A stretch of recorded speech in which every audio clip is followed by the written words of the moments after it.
We spend so much time on social media, so it makes sense to have some self-care in place to look after ourselves while we're on social media and also while we're off social media. So today I want to talk about self-care on social media. Hey, how are you doing? My name's Serena. Welcome to my channel. If you are new to the channel, I love to talk about all things self-care. If you're not new and you're a subscriber or a regular visitor, well, welcome back.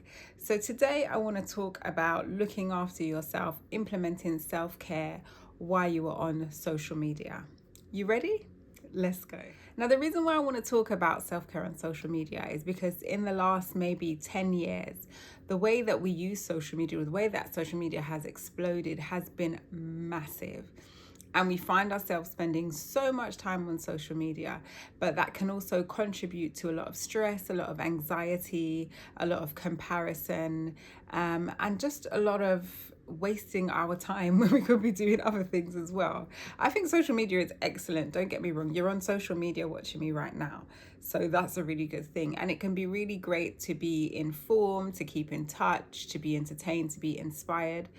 But in life, I believe that everything has to be in balance. So I want to go through 8 ways to practice self-care on social media. Number 1, I think it's important that we all remember that social media is not real life. Sometimes it can be a snapshot of somebody's life, but it's not their whole entire life. Let's be honest, we only put the best things on social media. When we go out for a great night out, when we see a show, I don't know, when we go to brunch, when we get our hair done, when we get our nails done, when we have fun with our families, those are the things that we put on social media. The majority of people are putting out content that is curated for a purpose, to represent themselves, to get attention, to inform, whatever, but it's curated. It's not their everyday life. It's really important that we don't get in the trap of thinking, oh my gosh, that person's life is so perfect just because of what they're posting on social media. It is curated, which means they specifically picked good things. They put filters, they've edited, they've added music to enhance it so it looks fantastic. And they could have had a fantastic time, don't get me wrong. But remember, it's just a snapshot, or some people call it a highlight reel of their life or their journey. So don't get caught up in comparing, feeling less than, or being jealous, because remember, it's not real life. It's just snapshots and highlight reels of what people want you to see. Number 2, now this is maybe leans more to people who are using social media as a way of maybe building a career or becoming a content creator or an influencer or anything like that. I want you to stop stressing about engagement, and this is a big part of social media self-care. I remember when I first came on to Instagram, before it was the way it is now, so when it was really mainly just picture sharing, and I would stress so much about how many people liked my photo, and I'd look at other people's and think, oh, I need to pose like this, let me try and get in the light, let me try and do that, or should I like filter this, filter that, because I thought I really want to get likes. And every post, 2 seconds after I post it, I'm looking at who likes it, what's the engagement 2 seconds after I've posted.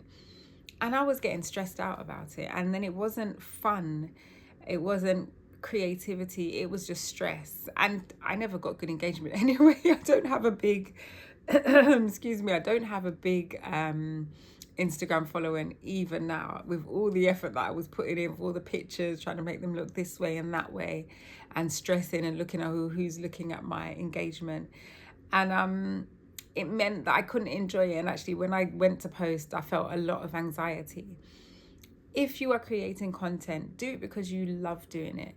Yes, you may want to build a business out of it. Yes, you may want to get brand partnerships and other things. But do it because you enjoy it and you love it, and create quality content that you're proud of, that is useful, not just worrying about, okay, 1,000 people have seen it because I've done a dance that everybody else has done, when it doesn't really have anything to do with what you want to put out and who you want to be. So stop stressing about engagement and enjoy the process. Most definitely learn and develop. Don't worry about engagement. Worry about, or not even worry, focus on creating good quality content that you can be proud of. Number 3, and it leans on the points I've mentioned previously, Another way to practice self-care on social media is to remember that you are not in a race with anybody. You are in your own lane and you're doing your own thing and you're doing great at it.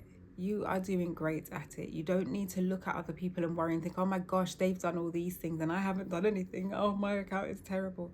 It's not terrible. You're learning, you're at a different stage, and use other people's journeys as inspiration rather than comparison. It might have taken some people, I don't know, 3-6 months to explode and grow. You may be on 1 year and you're still not seeing the results you want. That's okay. Your journey is different. And sometimes some people learn things quicker. Sometimes some people have come from backgrounds where they've been doing things like social media marketing, etc. before, so they already have some of that knowledge. You are not racing with anyone. Take your time, enjoy it. It should be fun. It should be a creative process. It should be something that you enjoy doing, and something that helps to connect you to other people. So don't think of it as a race or competing. Just think of social media as your time to be expressive, to be fun, to learn things, to connect, and to go at your own pace. Number 4, this is a really important one. Remember to take social media breaks. There are days every week where I don't go on my social media at all. I really have streamlined it down to just go in a couple of hours a week now. Take a break. It's okay. The world keeps on spinning. We can't stop that. Things are going to happen whether we are looking at our social media or not. Be present in the moments that you have with your family, with your friends around you, and take regular breaks. Number 5, unfollow accounts that no longer serve you. I say this all the time. You don't have to follow someone just because they followed you. You don't have to follow someone because they're related to you. You don't have to follow someone because you worked with them. You don't have to follow someone because they are family. You don't have to follow accounts that are making you feel insecure, that are making you feel less than, that are making you feel paranoid, that are making you compare. Unfollow accounts. If you were following somebody initially and they were really good, but actually now, and you feel like, oh, but if I unfollow them, that's bad. It's not bad.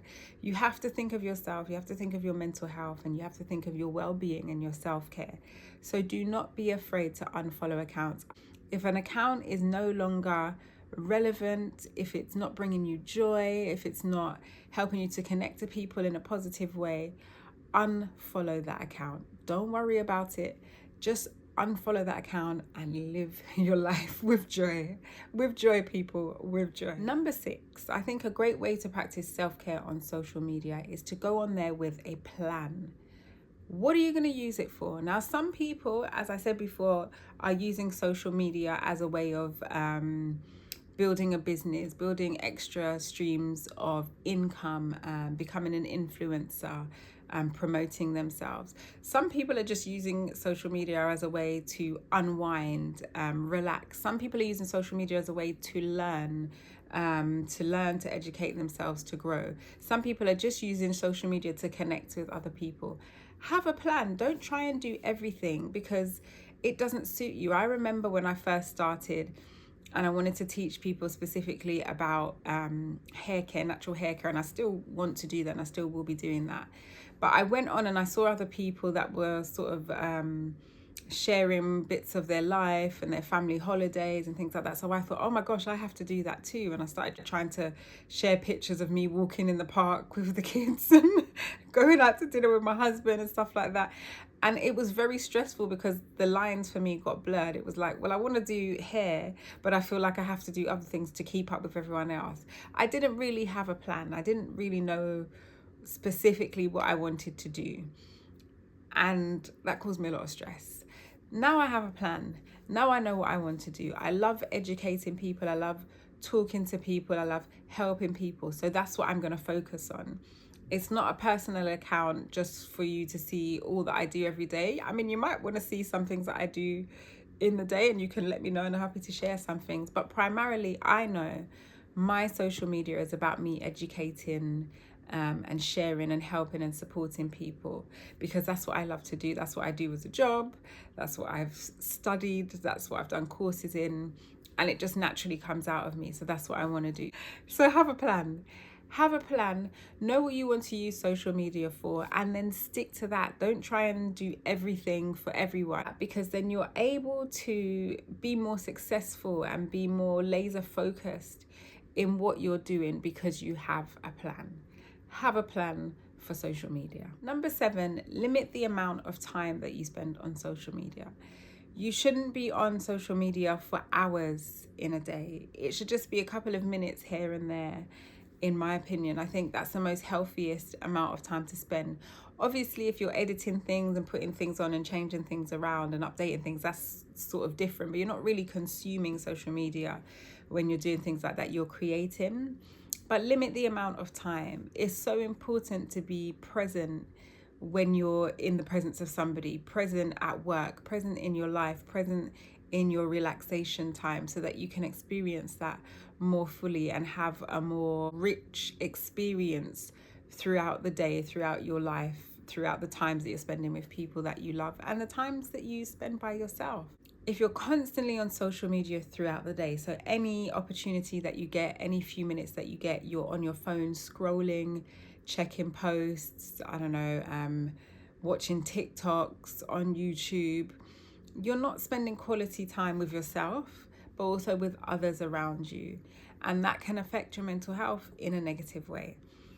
Definitely go on social media, spend some time on there, but definitely limit the amount of time that you spend on there as well. And finally, number 8, follow accounts that bring you joy. Now, remember before I said don't be afraid to unfollow people and accounts that don't serve you anymore. Definitely use the time instead to look for accounts that bring you joy, that bring you inspiration, that make you laugh. If you love food, if you're a foodie and you like to watch food and recipes and watch how people put things together like me, I follow food accounts because it brings me joy. I just like to see healthy food, like to see vibrant food. That brings me joy. I remember I was following accounts where people were doing their hair and makeup and different things just because I thought that's what I should be following.